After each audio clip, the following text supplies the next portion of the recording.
सांस अंदर,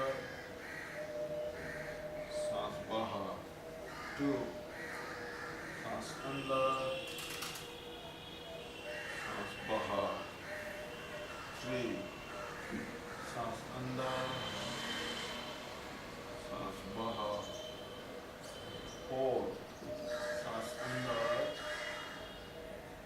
सांस बाहर, 5, रिलैक्स।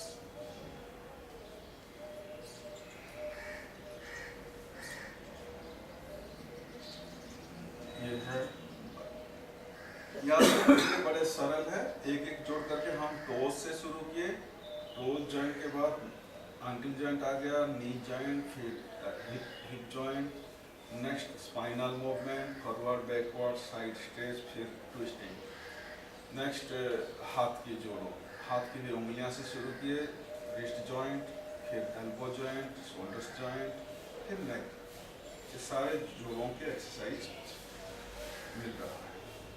अभी नेक्स्ट हम करेंगे प्राणायाम का। कपालभाति का समझ ले चुके हैं, और जो नहीं किया है पहले वो समझ लें, फिर दोहराएंगे। अपान एक्टिव बनाने के लिए हम कपालभाति से हमको अपान एक्टिव हो जाता, तो हमारा अपान एक्टिव होने के साथ साथ शरीर डिटॉक्सिफाइज प्रोसेस शुरू हो जाता और शरीर का जो भी नेगेटिव तत्व बाहर निकल जाता, तो स्वस्थ जीना बड़े सरल से मिलता कपालभाति के अभ्यास के साथ। अभी प्राण को एक्टिव बनाने के लिए एक स्पेशल टेक्निक है उज्जयी प्राणायाम। उज्जयी प्राणायाम भी एक प्रकार के रिवर्स ब्रीथिंग टेक्निक है। इसी को रिवर्स ब्रीथिंग इसलिए माना जाता कि नेचुरल राइट ब्रीदिंग में जो सीक्वेंस से मूवमेंट मिलता अपना लंग्स के लिए, इसी में जस्ट रिवर्स मूवमेंट मिलता। नेचुरल राइट ब्रीदिंग में सांस जब अंदर ले रहे हैं तो पहले एब्डोमिनल ब्रीदिंग, बाद में चेस्ट ब्रीदिंग मिलता, और सांस खाली करते वक्त पहले चेस्ट हल्का होता, बाद में एब्डोमेन अंदर चला जाता। ये मूवमेंट मिलता नेचुरल राइट ब्रीदिंग के साथ। लेकिन अभी उज्जयी प्राणायाम में उसी का रिवर्स मूवमेंट मिलेगा। सांस अंदर लेते वक्त पहले चेस्ट की एक्सपेंशन, बाद में एब्डोमिनल मूवमेंट हल्का सा मिलेगा, और सांस खाली करते वक्त पहले एब्डोमेन अंदर चला जाएगा, बाद में चेस्ट सिकुड़ना शुरू होगा। ये रिवर्स मूवमेंट मिलेगा, और ये रिवर्स मूवमेंट पहुंचाने के लिए हम स्पेशल टेक्निक अपनाते हैं। इसी में, इसी प्राणायाम को साइकिक ब्रीदिंग में कहा जाता है। इसी को मैं करके पूरा समझ नहीं दे सकता हूँ दिखा के, या आप गलत कर रहे हैं या सही कर रहे भी मैं बाहर से नहीं पकड़ सकता हूँ। इसी का टेक्निक को ही समझना है। नंबर 1, नेचुरल मूवमेंट ऐसा होता जब भी बैलून में आप हवा भर रहे हैं तो उसी का लेटर पार्ट, निचले हिस्सा पहले विस्तार होता, बाद में ऊपर के हिस्सा के विस्तार होता। ऐसा ही हमारा फेफड़ों के साथ भी ऐसा ही होता। जब सांस भर रहे हैं तो डायफ्राम का विस्तार पहले मिलता, बोल के एब्डोमिनल मूवमेंट पहले होता, और बाद में ऊपर के हिस्सा की सांस भरने के साथ साथ छाती की विस्तार बाद में मिलता। लेकिन छोड़ते वक्त बैलून को छोड़ दिया तो पहले ऊपर की हवा निकल जाता, तो ऊपर रिलैक्स होने लगता, और नीचे की हवा धीरे धीरे निकलने लगता, तो नीचे आखिर में रिलैक्स होने लगता। ऐसा हमारा फेफड़ों के साथ भी पहले सांस निकलते वक्त पहले ऊपर से निकल रहा है तो पहले छाती की हिस्सा हल्का होता, फिर डायफ्राम का सिकुड़ना बाद में होता, इसलिए एब्डोमेन बाद में अंदर चला जाता, वो मूवमेंट बाद में होता। तो अभी इसी में अपना चेस्ट ब्रीदिंग पहले पहुंचाने के लिए डायफ्राम को हम कंट्रोल में रखेंगे। डायफ्राम कंट्रोल में रख दिया तो ऊपर के हिस्सा में ही पहले सांस भर जाएगा। डायफ्राम को कंट्रोल में रखने के लिए पेट को हल्का अंदर कर लेंगे, डाउन कर लेंगे। डाउन करके सांस लेंगे तो पहले चेस्ट के एरिया में सांस भरेगा।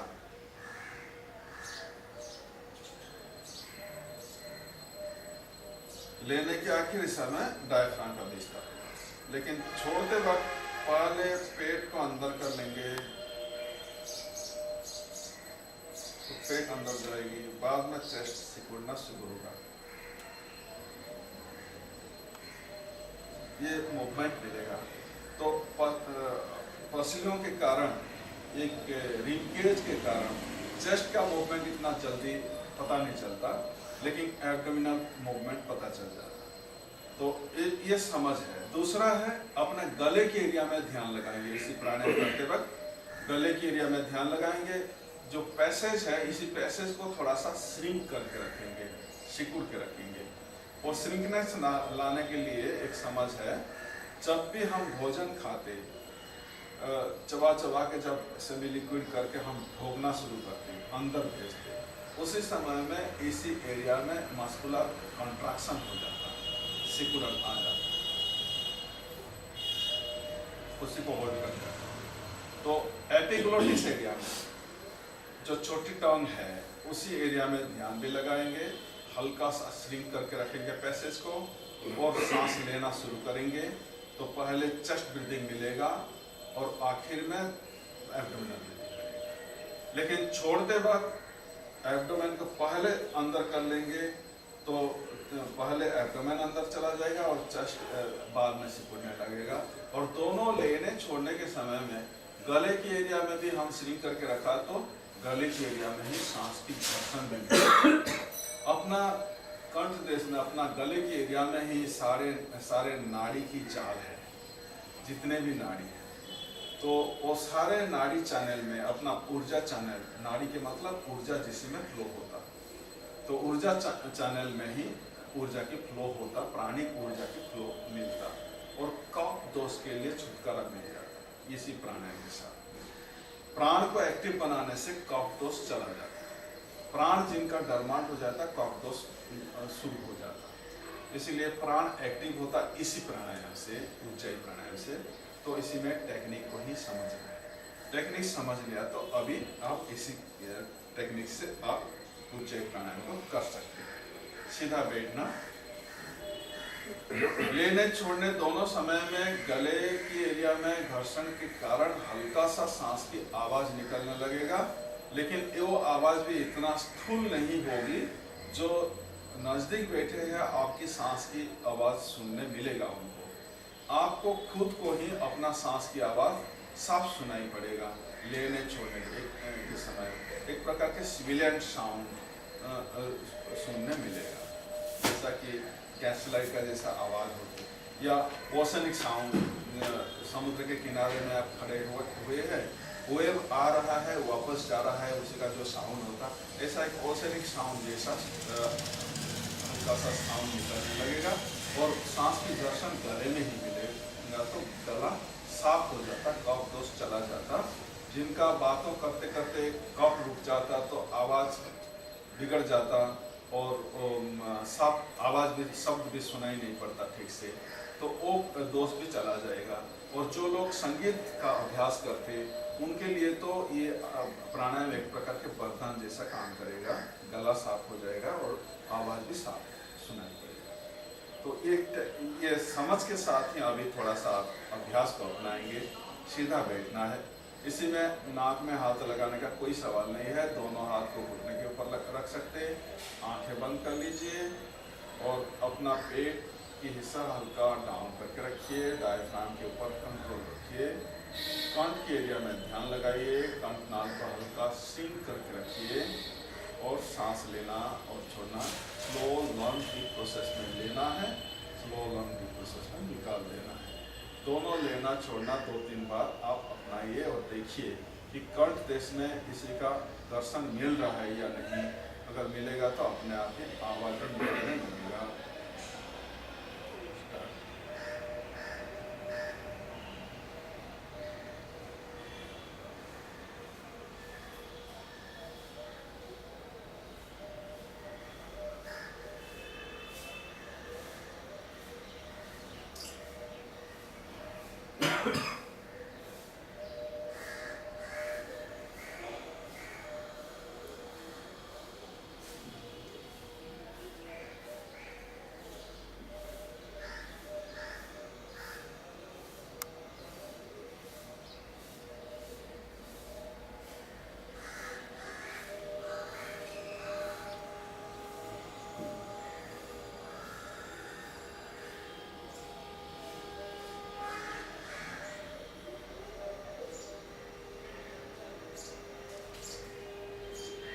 दोनों लेने छोड़ने के समय में ही गले के एरिया में ही सांस की मिल रहे हैं, गला साफ हो रहा है और हर नस नस में प्राणिक ऊर्जा बहने के साथ साथ थोड़े देर में गर्माहट भी आ जाता शरीर में।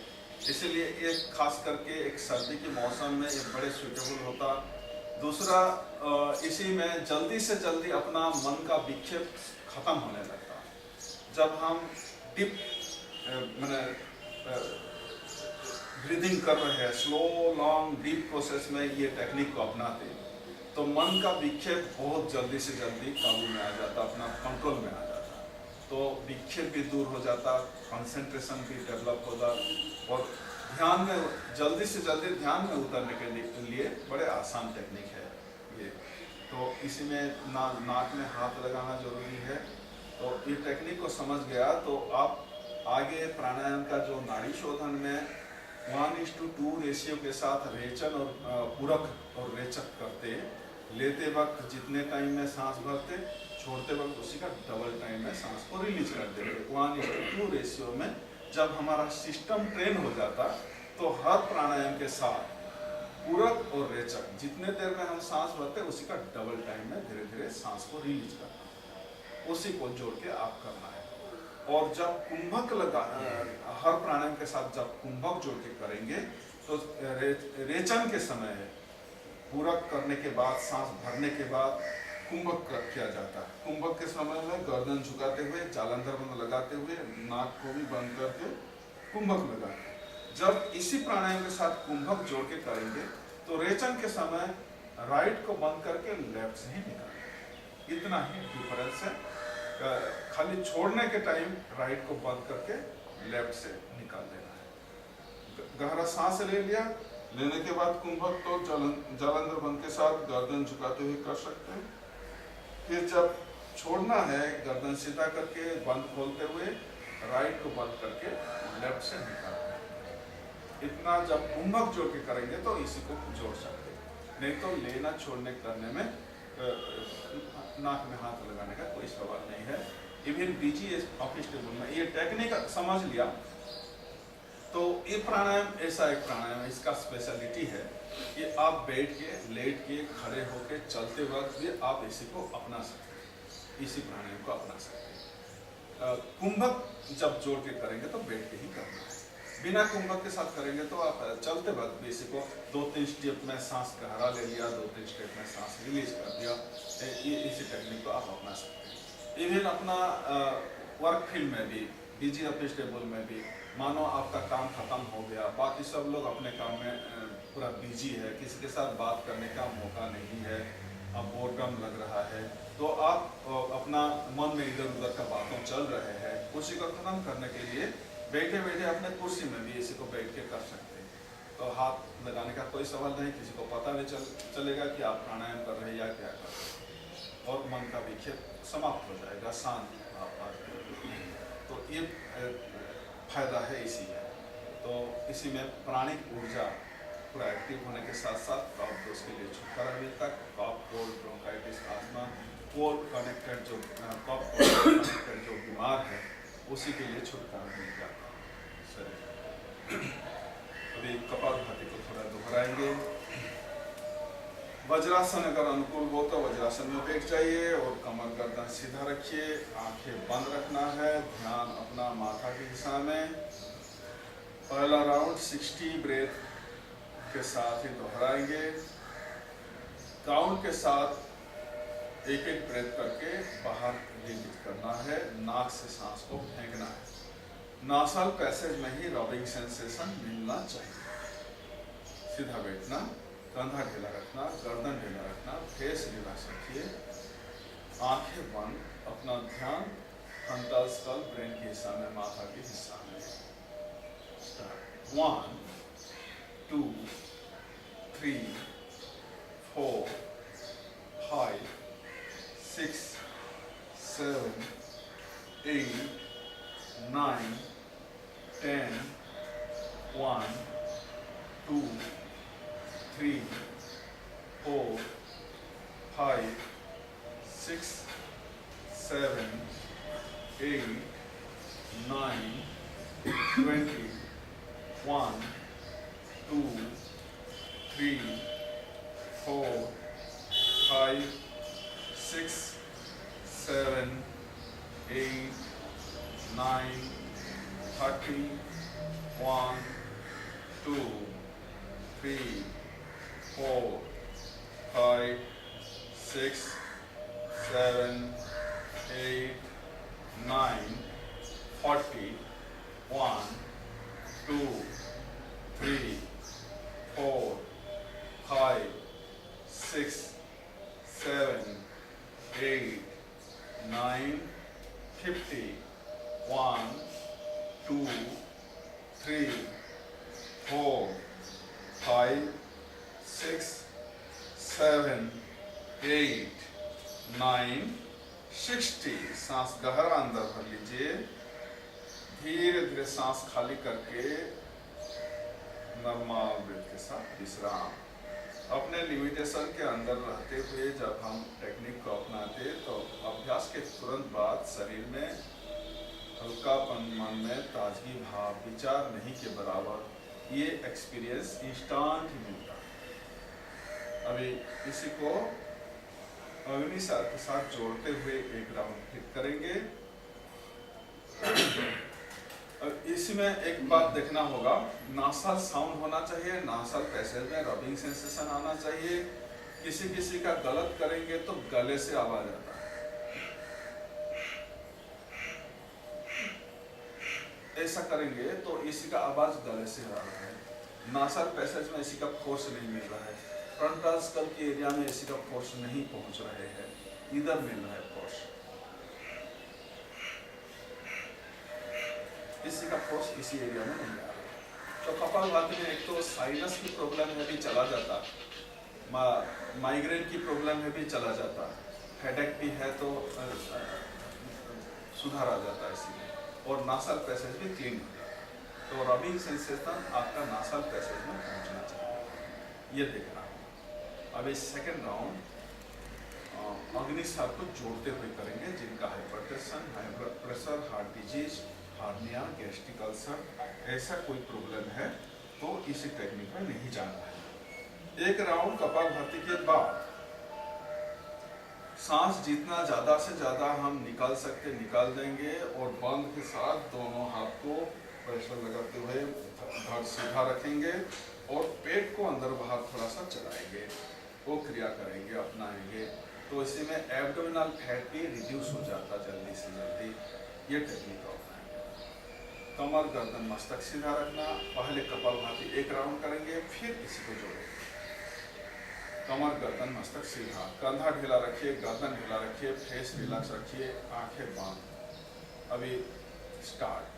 1, 2, 3, 4, 5, 6, 7, 8, 9, 10, 1, 2, 3, 4, 5, 6, 7, 8, 9, 20, 1, 2, 3, 4, 5, 6, 7, 8, 9, 30, 1, 2, 3, 4, 5, 6, 7, 8, 9, 40, 1, 2, 3, 4, 5, 6, 7, 8, 9, 50, 1, 2, 3, 4, 5, 6, 7, 8, 9, 60। सांस गहरा अंदर लीजिए, धीरे धीरे सांस निकाल दीजिए। मुख से भी जितना ज्यादा निकाल सकते निकाल के बंद लगाइए। मेरुदंड को स्ट्रेट रखिए, स्ट्रेट करके रखिए। पेट को फ्लैपिंग लीजिए अभी सांस को आउटवर्ड होल्डिंग के साथ।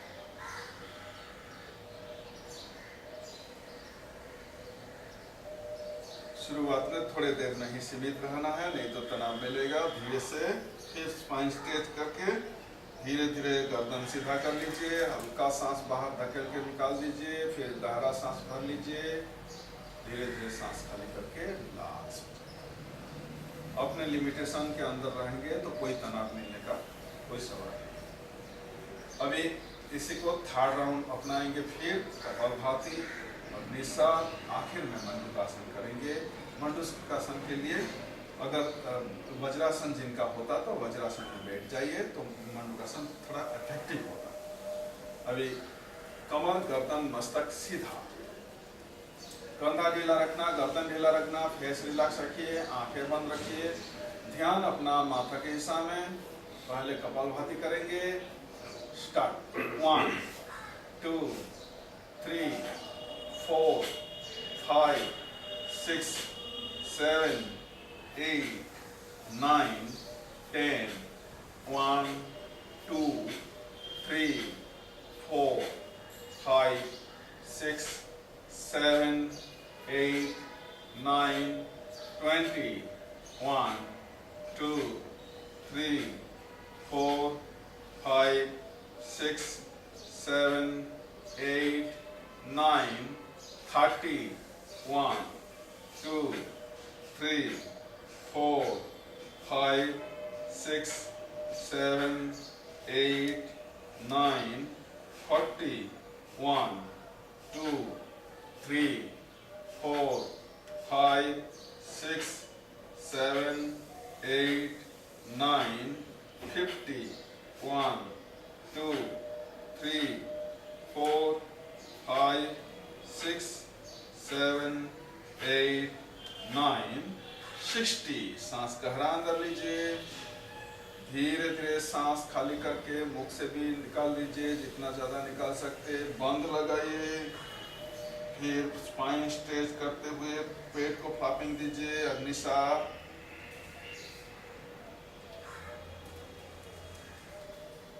अग्निसार के बाद फिर स्पाइन स्ट्रेच करके धीरे से गर्दन सीधा करके हल्का सांस बाहर धकेल के निकाल दीजिए। फिर गहरा सांस भर लीजिए, दोनों हाथ मुट्ठी बंद करके लोअर एब्डोमेन में लगाइए और स्पाइन स्ट्रेच रखते हुए ही धीरे धीरे सांस खाली करते हुए आगे झुकना शुरू कीजिए। मंडूकासन में आ जाइए। मुट्ठी के प्रेशर आपको पेट के ऊपर ही मिलेगा।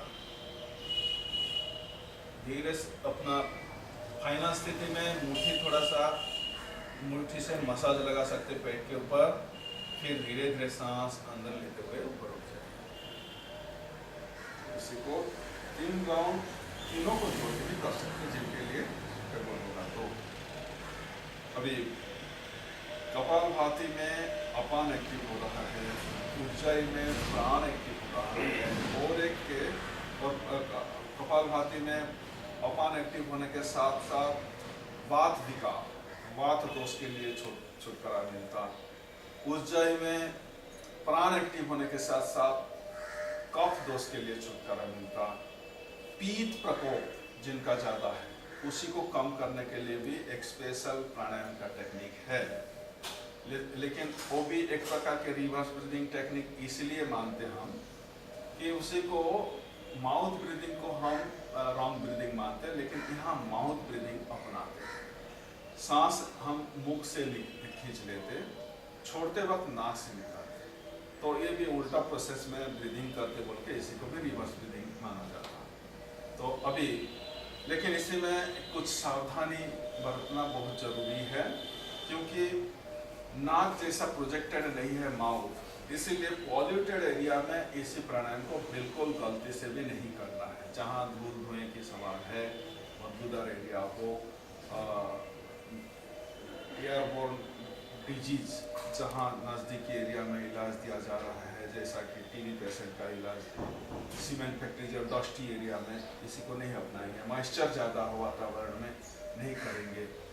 शरीर में अगर कोल्ड ब्रोंकाइटिस में कोल्ड कनेक्टेड कोई डिजीज हो, क्योंकि इसी में जल्दी से जल्दी कूलनेस मिलता, तो कोल्ड का प्रॉब्लम होते हुए करेंगे तो और बढ़ जाएगा। इसलिए कोल्ड कनेक्टेड डिजीज के साथ इसी को नहीं करना है। टूथेक हो, डेंचर हो, और लो ब्लड प्रेशर वाले भी इसी को नहीं करेंगे, क्योंकि और लो हो जाएगा। इसलिए लो ब्लड प्रेशर वाले इसी को बिल्कुल नहीं अपनाएंगे कूलिंग प्राणायाम को, सिंपली शीतकारी प्राणायाम।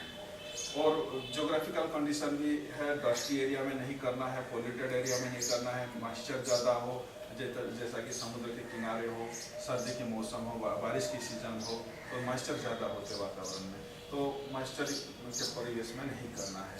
और आप समर सीजन में भी अगर कोल्ड एरिया को टूर में गए हैं, बर्फीली एरिया को, मसूरी, दार्जिलिंग या केदार बद्री जैसा एरिया को आप गए हैं, तो ऐसी एरिया में, बर्फीली एरिया में इसी को नहीं अपनाएंगे, कोल्ड सीजन में भी इसको नहीं करेंगे।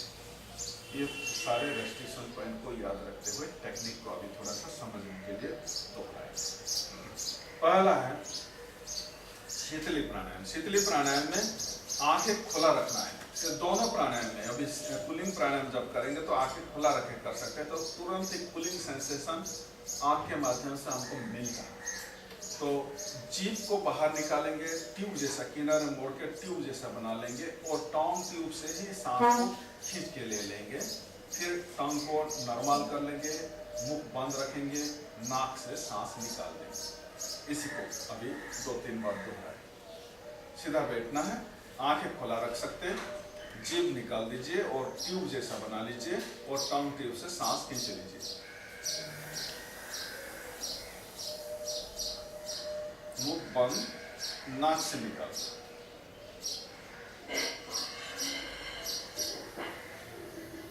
जीभ से लेना,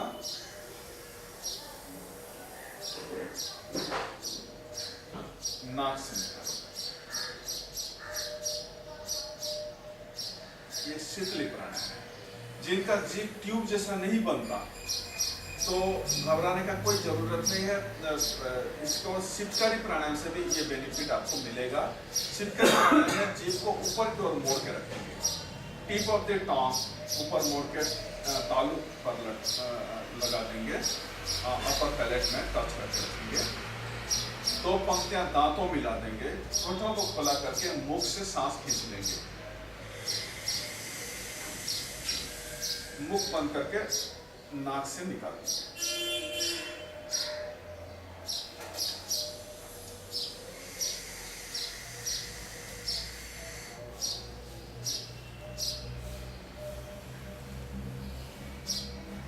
इसी को जितना जरूरी है हम दोहरा सकते हैं। एक तो इसी में शीतकारी प्राणायाम में जिनका शीतली नहीं हो रहा है, ट्यूब जैसा नहीं बन रहा है, तो शीतकारी प्राणायाम कर सकते हैं। शीतकारी प्राणायाम में भी उसी का लाभ मिलेगा।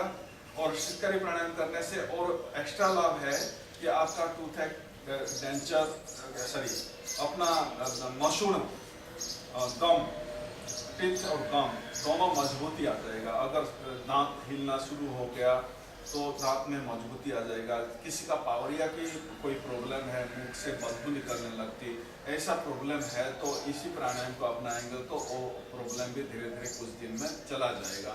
ये मिलेगा आपको फायदा। और इसी में जल्दी से जल्दी आपका अगर ब्लड प्रेशर है तो घटा सकते, पीत प्रकोप जिनका है, एसिडिटी की प्रॉब्लम है, एसिडिटी के प्रॉब्लम वालों के लिए इसी प्राणायाम से फायदा मिलेगा, एसिड को न्यूट्रलाइज कर सकते।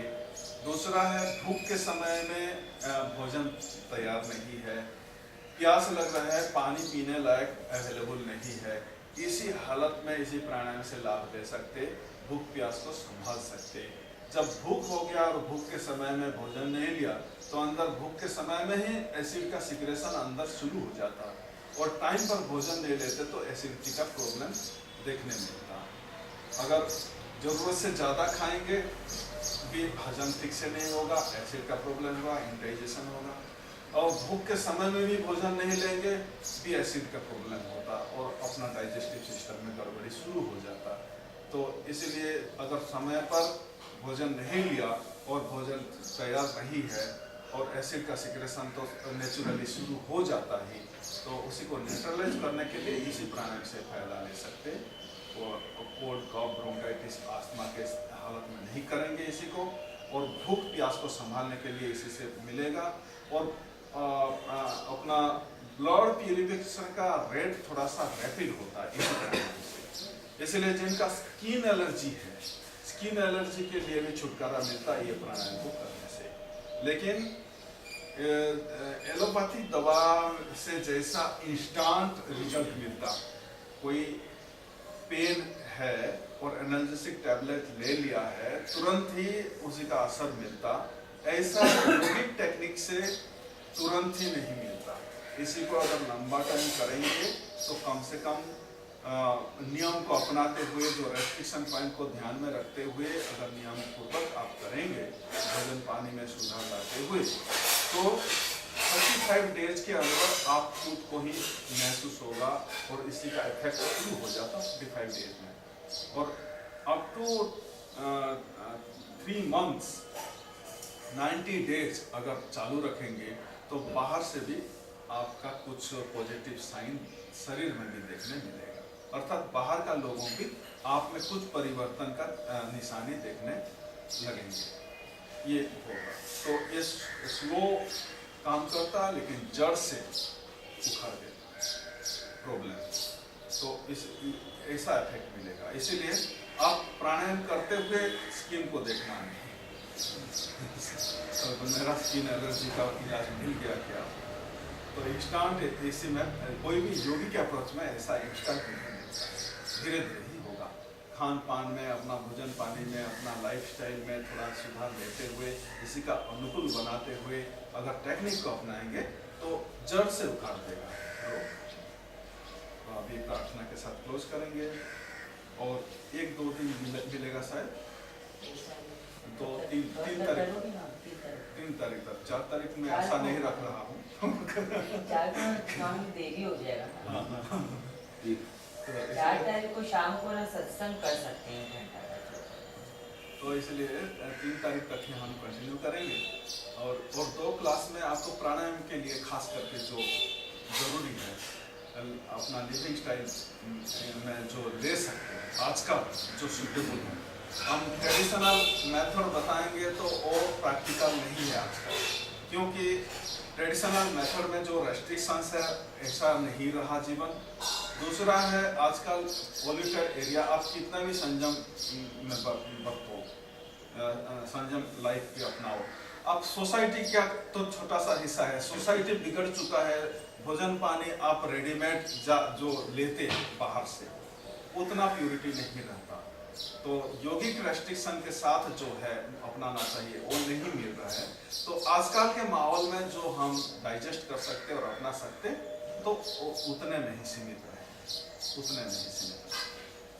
तो अभी प्रार्थना के साथ क्लोज करेंगे, सीधा बैठ जाइए, दोनों हाथ घुटने के ऊपर चिन्ह मुद्रा के साथ 3 बार एक साथ ओंकार को उच्चारण करेंगे, प्रार्थना भी एक साथ करेंगे।